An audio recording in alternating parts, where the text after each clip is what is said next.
ಸ್ನೇಹಿತರೆ ನಮಸ್ಕಾರ. ಎಲ್ಲರೂ ಹೇಗಿದ್ದೀರಾ? ನಾನು ನಿಮ್ಮ ಆರಾಮದನ್. ಫ್ರೆಂಡ್ಸ್, ಎಲ್ಲರೂ ಚೆನ್ನಾಗಿದ್ದೀರಾ ಅಂದ್ಕೊಳ್ತೇನೆ. ಮತ್ತೆ ಇವತ್ತು ಒಂದು ತುಂಬಾನೇ ಮುಖ್ಯವಾದಂತಹ ವಿಷಯದ ಬಗ್ಗೆ ಮಾತಾಡೋಣ ಅಂತ ಹೇಳ್ಬಿಟ್ಟು ಈ ವಿಡಿಯೋ ಮಾಡ್ತಾ ಇದ್ದೇನೆ. ಏನಂತ ಅಂದ್ರೆ, ನಿಮ್ಗೆಲ್ಲನೂ ಗೊತ್ತೇ ಇದೆ, ನಮ್ಮ ಕರ್ನಾಟಕ ಸರ್ಕಾರದ ಪ್ರತಿ ದಿನದ ಅಪ್ಡೇಟ್ಸ್. ಯಾಕಂದ್ರೆ ಇವತ್ತು ಸಾಯಂಕಾಲ ಒಂದಿರುತ್ತೆ, ನಾಳೆ ಬೆಳಿಗ್ಗೆ ಒಂದು ರೂಲ್ಸ್ ಚೇಂಜ್ ಆಗಿರುತ್ತೆ. ಈ ತರ ಇರೋ ಸರ್ಕಾರದಲ್ಲಿ ಜನ ಯಾವ ತರ ಎಲ್ಲಾನು ಬಾಳ್ಬೇಕಾಗುತ್ತೆ, ಬದುಕಬೇಕಾಗುತ್ತೆ ಅನ್ನೋದು ನಿಜವಾಗೂ ನಾವೇ ಡಿಸೈಡ್ ಮಾಡ್ಕೊಳ್ಬೇಕು. ಯಾಕಂತಂದ್ರೆ ಈ ತರ ಸರ್ಕಾರ ಇಲ್ಲಿವರೆಗೂ ಯಾವತ್ತೂ ಬಂದಿಲ್ಲ ಅಂತಲೇ ಹೇಳ್ಬೇಕು. ಯಾಕಂದ್ರೆ ಜನ ಎಷ್ಟೋ ಇದಾದಾಗ, ನೋಟ್ ಬ್ಯಾನ್ ಆದ ಕೂಡ ಈ ತರ ಸಮಸ್ಯೆ ಇದು ಅನುಭವಿಸಿಲ್ಲ ಅಂತ ನಾನು ತಿಳ್ಕೊಳ್ತೇನೆ. ಒಂದೊಂದು ದಿನ ಬೆಳಗಾಯ್ತು ಅಂತಂದ್ರೆ, ಯಾಕಂದ್ರೆ ಜನ ಮಾಡೋದೇನೆ ಅಸೆಟ್ ಅಂತಂದೇಳಿ ಮಾಡಿ ಇಡೋದೇನೆ ಅದು ಒಂದು ಟೈಮಿಗೆ ನಮ್ಮನ್ನ ಕಾಪಾಡುತ್ತೆ ಅಂತ ಹೇಳ್ಬಿಟ್ಟು, ಇವತ್ತು ಅದೇ ನಮ್ಮನ್ನ ಕಾಪಾಡ್ತಾ ಇಲ್ಲ ಅಂತಂದ್ರೆ ಆ ಪ್ರಾಪರ್ಟಿ ಮೇಲೆ ನಾವು ಇನ್ವೆಸ್ಟ್ ಮಾಡಿ ಕೂಡ ವೇಸ್ಟ್ ಅಂತಲೇ ತಿಳ್ಕೊಳ್ಬೇಕು. ಯಾಕಂದ್ರೆ ಎಲ್ಲರೂ ಈ ಶೇರ್ ಮಾರ್ಕೆಟ್, ಬ್ಯಾಂಕು ಅಲ್ಲೆಲ್ಲ ಇಟ್ರೆ ಒಂದು ರಿಟರ್ನ್ಸ್ ಬರಲ್ಲ, ಸೇಫ್ ಇರಲ್ಲ ಅಂತಂದ್ ಹೇಳ್ಬಿಟ್ಟು ಪಾಪ ರಿಯಲ್ ಎಸ್ಟೇಟ್ ಮೇಲೆ ಹಾಕ್ತಾರೆ. ಈ ತರ ಇವರು ಹೊಸ ಕಾನೂನು, ಹೊಸ ರೂಲ್ಸ್ ಅನ್ನ ತಗೊಂಡ್ ಬಂದ್ರೆ ಏನು ಮಾಡ್ಲಿಕ್ಕಾಗಲ್ಲ. ಫ್ರೆಂಡ್ಸ್, ಇವತ್ತು ಒಂದು ಮುಖ್ಯವಾದ ವಿಷಯ ಅಂತ ಹೇಳ್ದೆ. ಏನಂತ ಅಂದ್ರೆ, ಈ ಬೈಫರಿಕೇಶನ್ ಖಾತಾ ಸುಮಾರು ಜನ ಕೇಳ್ತಾ ಇದ್ರ. ಯಾಕಂತಂದ್ರೆ ಅದು ಬೈಫರಿಕೇಶನ್ ಖಾತಾ ಅನ್ನೋದು ಹಿಂದೂ ಬಿಟ್ಟಿಲ್ಲ. ತುಂಬಾನೇ ನೋವನ್ನ ಅನುಭವಿಸ್ತಾ ಇದ್ದೀರಾ, ಅದು ನನಗೆ ಗೊತ್ತು. ಅದ್ರ ಬಗ್ಗೆನೆ ಈ ವಿಡಿಯೋದಲ್ಲಿ ಮಾತಾಡೋಣ. ಅದಕ್ಕೂ ಮುಂಚೆ ಇನ್ನು ನನ್ನ ಚಾನೆಲ್ ಅನ್ನ ಯಾರೆಲ್ಲ ಸಬ್ಸ್ಕ್ರೈಬ್ ಮಾಡ್ಕೊಂಡಿಲ್ಲ, ಪ್ಲೀಸ್ ಸಬ್ಸ್ಕ್ರೈಬ್ ಮಾಡ್ಕೊಳ್ಳಿ. ಹಾಗೆ ವಿಡಿಯೋನ ಶೇರ್ ಮಾಡೋ ಮುಖಾಂತರ ನನಗೆ ಸಪೋರ್ಟ್ ಮಾಡಿ ಅಂತ ಹೇಳ್ತಾ, ಈ ಖಾತಾ ಸಮಸ್ಯೆ ಏನು ಅಂತ ಅಂದ್ರೆ, ಆಸ್ತಿ ಭಾಗ ಮಾಡೋದಕ್ಕೆ ಜನ ಯಾವ ತರ ಪರದಾಡ್ತಾ ಇದ್ದಾರೆ ಅಂತಂದೇಳ್ಬಿಟ್ಟು ನಿಜವಾಗೂ ಅದು ಊಹೆ ಮಾಡೋದಕ್ಕೂ ಆಗಲ್ಲ. ಯಾಕಂದ್ರೆ ಇವರು ಈ ಬೈಫರಿಕೇಶನ್ ಖಾತಾ ಮತ್ತೆ ಈ ಖಾತಾ ಯಾವಾಗ ಇದ್ ಮಾಡಿದ್ರು, ಅವಾಗಿಂದನೇನೆ ಇವರಿಗೆ ಒಂದು ಸೇಲ್ ಆಗೋದು ಕೂಡ ಝೀರೋ ಆಗ್ಬಿಟ್ಟಿದೆ. ರಿಜಿಸ್ಟ್ರೇಷನ್ಗಳಂತೂ ಇಲ್ವೇ ಇಲ್ಲ. ಭೂಮಿಯಿಂದ ಬರುವಂತಹ ಸರ್ಕಾರದ ಆದಾಯ ಗಣನೀಯವಾಗಿ ಕುಸಿತವನ್ನ ಕಂಡಿದೆ ಅಂತಲೇ ಹೇಳ್ಬೇಕು. ಯಾಕಂತಂದ್ರೆ ನಮ್ಮ ಕರ್ನಾಟಕ ರಾಜ್ಯದಲ್ಲಿ ಈ ಕಂದಾಯ ಮತ್ತೆ ಬಿ ಖಾತಾಗಳಿಗೆ ಸ್ವಾಧೀನ ಅನುಭವ ಪತ್ರ ಓಸಿ ಸಿಗದೆ ಯಾವ ತರ ತೊಂದರೆಯನ್ನ ಅನುಭವಿಸ್ತಾ ಇರೋದು ಒಂದು ಕಡೆಗಾದ್ರೆ, ಇನ್ನೊಂದು ಕಡೆಗೆ ಈ ಖಾತಾ ಜಾರಿಯಾಗಿ ಬಂದಾಗಿನಿಂದನೂ ಒಂದಲ್ಲ ಒಂದು ಸಮಸ್ಯೆ ಅನ್ನೋದು ಸೃಷ್ಟಿ ಆಗ್ತಾನೆ ಇದೆ. ಯಾಕಂತಂದ್ರೆ ಈ ಪ್ರತ್ಯೇಕ ಖಾತೆ ಏನು ಬೈಫರಿಕೇಶನ್ಗೆ ಸಪರೇಟ್ ಖಾತೆಗಳು ಆಗ್ಬೇಕು, ಅದು ಆಗ್ತಾ ಇಲ್ಲ. ಅದಾಗದೆ ಇರೋದ್ರಿಂದ ಕರ್ನಾಟಕ ಸರ್ಕಾರಕ್ಕೂ ಕೂಡ ಪೂರ್ತಿ ನೆಲ ಕಚ್ಚಿ ಹೋಗಿದೆ ಆದಾಯ ರೆವೆನ್ಯೂ ಡಿಪಾರ್ಟ್ಮೆಂಟ್ ಇಂದ. ಈ ಖಾತಾ ಮತ್ತೆ ಕಾವೇರಿ ತಂತ್ರಾಂಶ ಏನಿದೆ, ಇದನ್ನ ಸಂಯೋಜನೆಗೊಳಿಸಿಕೊಂಡು ನಮ್ಮ ಬಿಬಿಎಂಪಿ ಸಹಿತ ಸ್ಥಳೀಯ ಸಂಸ್ಥೆಗಳಿಂದ ಖಾತಾ ಭಾಗ ಮಾಡುವ ಅಧಿಕಾರವನ್ನ ವಾಪಸ್ ಪಡೆಯಲಾಗಿದೆ. ಯಾಕಂದ್ರೆ ಬಿಬಿಎಂಪಿಗಾಗ್ಬೋದು ಅಥವಾ ಯಾವುದೇ ಸ್ಥಳೀಯ ಸಂಸ್ಥೆಗಾಗ್ಬೋದು ಬೈಫರಿಕೇಶನ್ ಮಾಡೋದಕ್ಕೆ ಯಾವುದೇ ಅಧಿಕಾರ ಇಲ್ಲ. ಆ ತರ ಇದ್ ಮಾಡಿದ್ದಾರೆ. ಇದರಿಂದ ಯಾವುದೇ ಆಸ್ತಿಗಳನ್ನ ಭಾಗ ಮಾಡಲು ಕೂಡ ಸಾಧ್ಯ ಆಗ್ತಾ ಇಲ್ಲ. ಎಲ್ಲ ಸುಮಾರು ಜಂಟಿ ಖಾತಾಗಳಾಗೇನೆ ಮುಂದುವರೆದಿದೆ. ಪ್ರತ್ಯೇಕ ಖಾತಾ ಇಲ್ಲ ಅಂತಂದ್ರೆ ಅವರಿಗೆ ಯಾವುದೇ ತರಹದ ಈ ಖಾತೆಯನ್ನ ಕೊಡುವುದಿಲ್ಲ. ಯಾಕಂದ್ರೆ ಅವ್ರ ಹೆಸರಲ್ಲಿ ಇಂಡಿವಿಜುವಲ್ ಸೇಲ್ ಡೀಡ್ ಇರಬೇಕು, ಇಲ್ಲ ಪಾರ್ಟಿಷನ್ ಡೀಡ್ ಇರಬೇಕು. ಆವಾಗ ಮಾತ್ರನೇನೆ ಅವರಿಗೆ ಈ ಖಾತಾ ಅನ್ನೋದು ಸಿಗೋದು.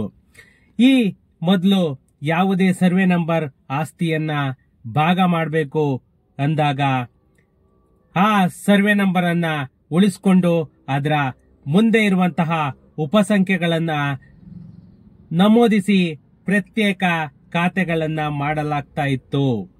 ಆದರೆ ನಕಲಿ ಆಸ್ತಿ ನೋಂದಣಿಗೆ ಕಡಿವಾಣ ಹಾಕಲು ನಮ್ಮ ಸರ್ಕಾರ ಏನು ಈ ಖಾತಾ ಅನ್ನೋ ಒಂದು ಕಾನ್ಸೆಪ್ಟ್ ಅನ್ನ ತಗೊಂಡ್ ಬಂತು, ಅಲ್ಲಿಂದಲೇನೆ ಎಲ್ಲಾ ಸಮಸ್ಯೆಗಳು ಕೂಡ ಸೃಷ್ಟಿಯಾಗೋದಕ್ಕೆ ಸ್ಟಾರ್ಟ್ ಆಯ್ತು. ಈಗ ಅದರಿಂದ ಮತ್ತೊಂದು ಸಮಸ್ಯೆ ಕೂಡ ಉಂಟಾಗಿದೆ. ಯಾಕಂತಂದ್ರೆ ಜನಸಾಮಾನ್ಯರು ತಮ್ಮ ಆಸ್ತಿ ಇದ್ದು ಕೂಡ ಮಾರಾಟ ಮಾಡಲಾಗದೆ ಅಡ್ಡ ಕತ್ರಿಯಲ್ಲಿ ತಮ್ಮ ಕತ್ತನ್ನ ಸಿಕ್ಕಿಸಿಕೊಂಡಂತೆ ಆಗಿದೆ.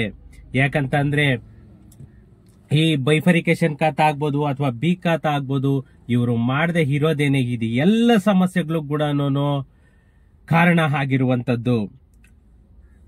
ಈ ಬೈಫರಿಕೇಶನ್ ಏನು ನಾವು ಖಾತಾ ಇದ್ ಮಾಡ್ತಾ ಇದ್ವಿ, ಆ ಬೈಫರಿಕೇಶನ್ ಅನ್ನೋದು ಪೂರ್ತಿಯಾಗಿ ಬಿಬಿಎಂಪಿಯಿಂದ ಮತ್ತೆ ಸ್ಥಳೀಯ ಸಂಸ್ಥೆಗಳಿಂದ ಬಿಡಿಎನವರು ವಾಪಸ್ಸನ್ನ ಪಡ್ಕೊಂಡಿದ್ದಾರೆ.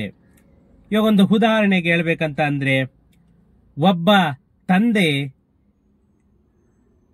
ಒಂದು 30-40 ಅಥವಾ 40-60 ಸೈಟ್ ಅನ್ನ ಇಬ್ಬರು ಮಕ್ಕಳಿಗೆ ಭಾಗ ಮಾಡಿ ಕೊಡ್ಬೇಕು ಅಂತ ಅಂದ್ರೆ ಇಬ್ಬರಿಗೂ ಡಿವೈಡ್ ಮಾಡಿ ಅವರಿಬ್ಬರ ಹೆಸರಿಗೂ ನೋಂದಣಿಯನ್ನ ಮಾಡಬೇಕು.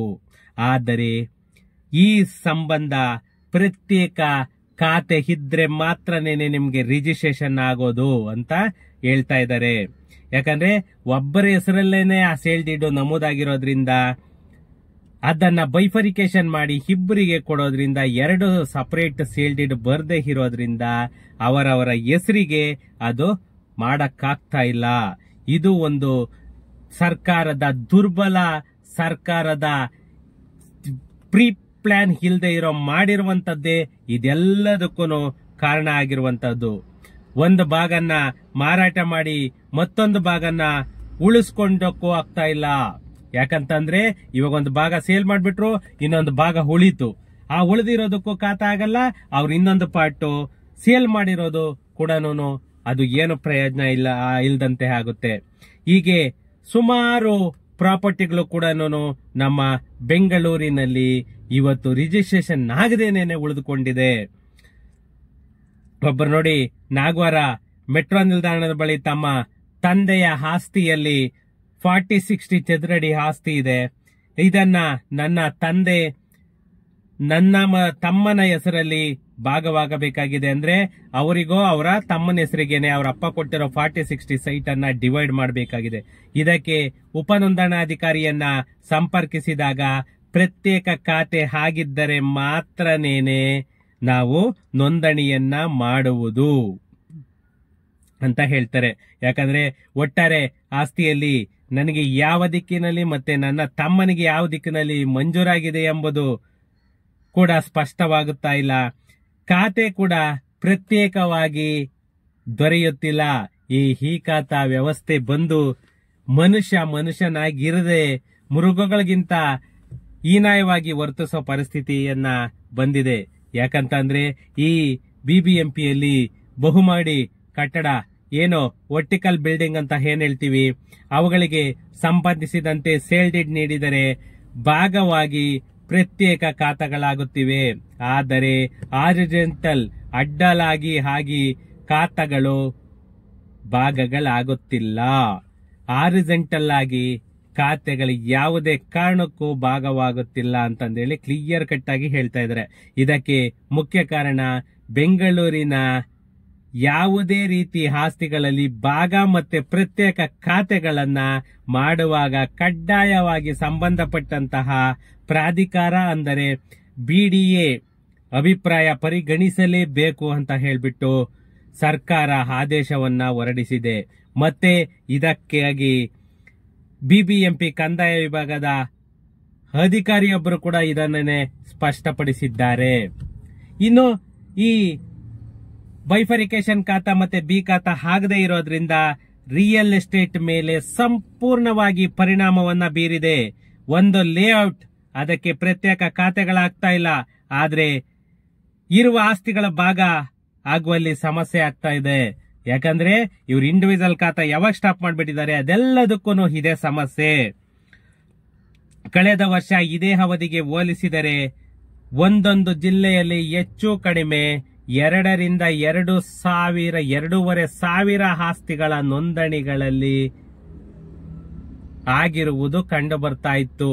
ಈ ಸಾರಿ ಅದೆಲ್ಲನೂ 10% ಇಲ್ಲ ಅಂತ ಹೇಳ್ತಾ ಇದ್ದಾರೆ. ಯಾಕಂದ್ರೆ ಒಬ್ಬ ಮುದ್ರಾಂಕ ಇಲಾಖೆ ಐಜಿ ಏನಿರ್ತಾರೆ ಅವರು ಇದು ಮಾಹಿತಿಯನ್ನ ಹಂಚಿಕೊಂಡಿದ್ದಾರೆ. ಈ ಆಸ್ತಿಗಳ ಭಾಗವಾಗಿ ನಾವು ಏನು ಪ್ರತ್ಯೇಕ ಖಾತೆಗಳನ್ನ ಮಾಡಲು ಹೊರಟಾಗ ಅದು ಆಗದೇ ಇರುವುದೇ ಇದೆಲ್ಲದಕ್ಕೂ ಸಂಪೂರ್ಣವಾಗಿ ಯಾವುದೇ ಡೌಟ್ ಇಲ್ಲದೆ ಇದೆಲ್ಲದಕ್ಕೂ ಕರ್ನಾಟಕ ಸರ್ಕಾರನೇ ಹೊಣೆ ಅಂತಲೇ ಹೇಳಬೇಕು. ಇನ್ನೊಂದು ಆ ತರ ಏನೇ ಬೈಫರಿಕೇಶನ್ ಖಾತಾ ಇದ್ರು ಕೂಡ ಬಿಡಿ ಹತ್ರ ಹೋಗಿ ಅಲ್ಲಿಂದ ಪರ್ಮಿಷನ್ ತಗೊಂಡು ಅದನ್ನ ಪಾರ್ಟಿಷನ್ ಮಾಡ್ಕೊಳ್ಳಿ ಅಂತಂದೇಳಿ ಕೂಡ ಆದೇಶವನ್ನ ಹೊರಡಿಸಿದ್ದಾರೆ. ಆದರೆ ಬಿಡಿಎದವರು ಅದನ್ನ ಬೈಫರಿಕೇಶನ್ಗೆ ಯಾವುದೇ NOC ಕೊಡ್ತಾ ಇಲ್ಲ. ಇದು ಸಮಸ್ಯೆ ಆಗ್ತಾ ಇರೋದು. ಈ ಬೈಫರಿಕೇಶನ್ ಖಾತಾ ಎಷ್ಟು ಆಟ ಆಡ್ತಾ ಇದೆ ಅಂತಂದ್ರೆ ಈ ಖಾತಾ ಅನ್ನೋ ಒಂದು ಇದೇ ಬೇಡ ಅಂತಲೇನೆ ಅನ್ಸುತ್ತೆ. ಓಕೆ ಫ್ರೆಂಡ್ಸ್, ಏನಾದ್ರೂ ಡೌಟ್ ಇತ್ತು ಅಂತಂದ್ರೆ ನನಗೆ ಕಮೆಂಟ್ ಮಾಡಿ. ಸಿಗೋಣ ನೆಕ್ಸ್ಟ್ ವಿಡಿಯೋದಲ್ಲಿ. Thank you.